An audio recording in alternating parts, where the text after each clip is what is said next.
The Florida Gators are one of the more interesting dynamics in all of college football right now because if you grew up an SEC fan, if you grew up watching this storied program as a fan or as an opponent, you would know what it means to be a Florida Gator. You would know the success and the standard that Florida holds itself to. Now that mantle falls upon Billy Napier's shoulders as the head coach, the CEO of that program to restore Florida to its former glory and take them back to a national title picture.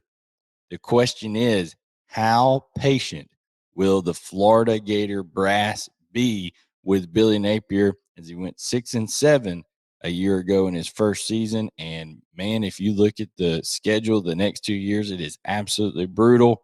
The man is recruiting his tail off, though. On the flip side of that, we're going to break it all down here on Southeastern 14.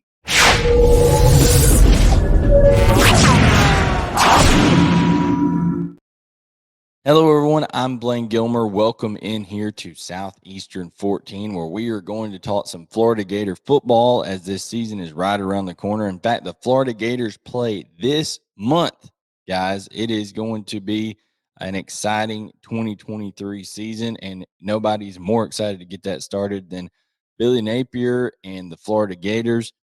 So we're asking the question, how patient will Florida be with Billy Napier? How patient should they be? That's also another question with Billy Napier. Obviously, coming in on the heels of the Dan Mullen era, Dan Mullen had some success, got Florida within a shoe throw away of being in the national title picture as they were facing Alabama in the SEC championship in the COVID season.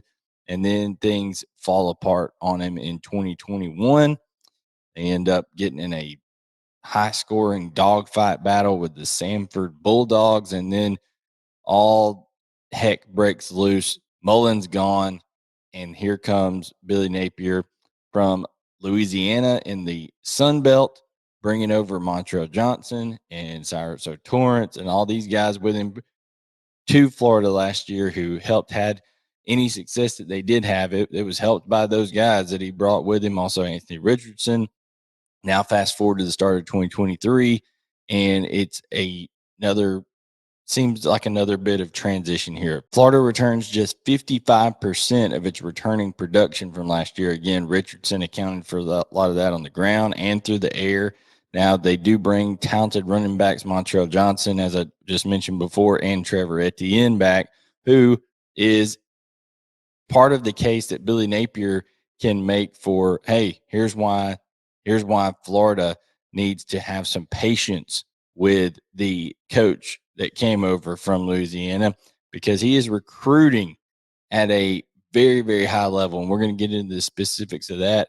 And Trevor Etienne was a freshman last year that was able to really take the league by storm and make people perk up and say, okay, maybe this Napier guy does know how to evaluate talent. Maybe he does know how to get some players in here to the swamp that are going to help out in the future going forward. And that is certainly a case to be made for, hey, maybe this thing is going in a better direction than we think, despite losses like they did to Georgia, where they just didn't have the horses to run with them, despite the embarrassing loss in the Las Vegas Bowl against Oregon State, a team that obviously had more to play for, was more excited than Florida was to be there. However, they still didn't show up and play the brand of Florida football that Napier or the Florida fans want to see played anytime they step onto the field. Now let's take a look at Billy Napier here, okay? Of course, we know that he is a guy who was at Clemson and had success. He's been under the Nick Saban coaching tree. He's coached at Alabama. Again, lost 4 games in his last 3 years at Louisiana in the Sun Belt, a league that I think a lot of people don't give enough credit for being a very tough league. And he, did some great things over there. That's why he got recognized as a up and coming head coach, and Florida picked him to be their next head man after Dan Mullen. Transfer portal really hurt him first year. So he had to go about rebuilding this roster. And And at times last year, like the opening game against Utah, everybody thought, hey, this is going to get turned around a little quicker than we thought. But it's also kind of a indictment there when you have as good of offensive line as they had last year, really big, really physical. And then Anthony Richardson in front of it had some weapons out on the outside and just didn't get enough going offensively consistently throughout the year. Now it's, okay, how can Graham Mertz lead this team? It's how does Billy develop that position, kind of known as a guy who can help out at the quarterback position, get things going. He's coached wide receivers before at Clemson. So, I mean, that is a position that is bare bones right now, it seems, for Florida. He's got to get some influx of talent there, and he's going to. But let's just look at what's going to happen here over the next couple of seasons. Look at the schedule in 2023 and 2024.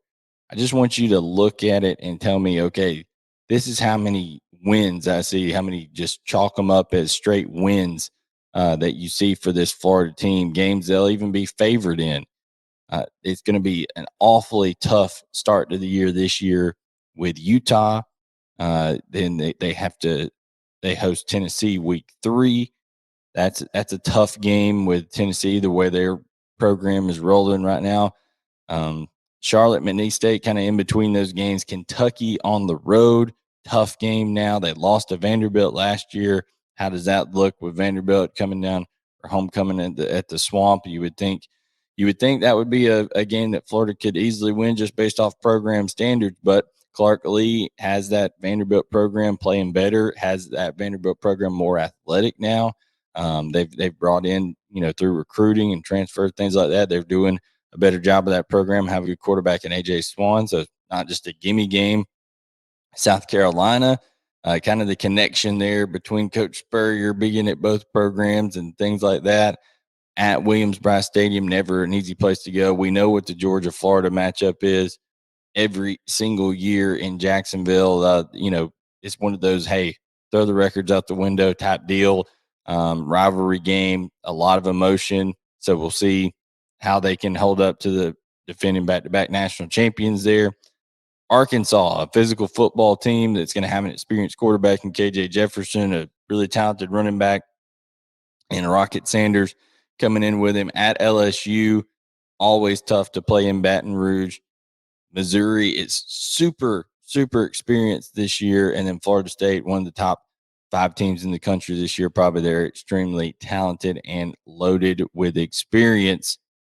Then you have next year 2 games inside the state of Florida.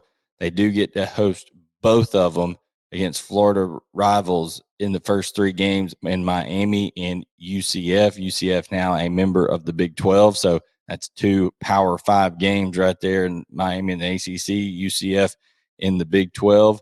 They play Georgia in the 4th game of the year, then follow it up with a Florida State game. Actually, we don't know some of the dates of these, so we don't know if Georgia will be the 4th game of the year because a lot of these are to be determined dates. But just look at the opponents they have to play because the schedule will get worked out later when the SEC releases the dates. But they did release the opponents. They have to play Georgia, Tennessee, LSU, Texas, Texas A&M, Ole Miss, Kentucky, Florida, and then Florida State from the ACC, all in the same year. All in the same year. Mississippi State as well. I mean, it is a brutal next couple of years. So what are you thinking if you look at this schedule? What is acceptable to keep Billy Napier out of trouble there at Florida? And obviously Florida fans want to see, 12-0 both years, right? They want to see Florida restored to the place that they believe that it should be.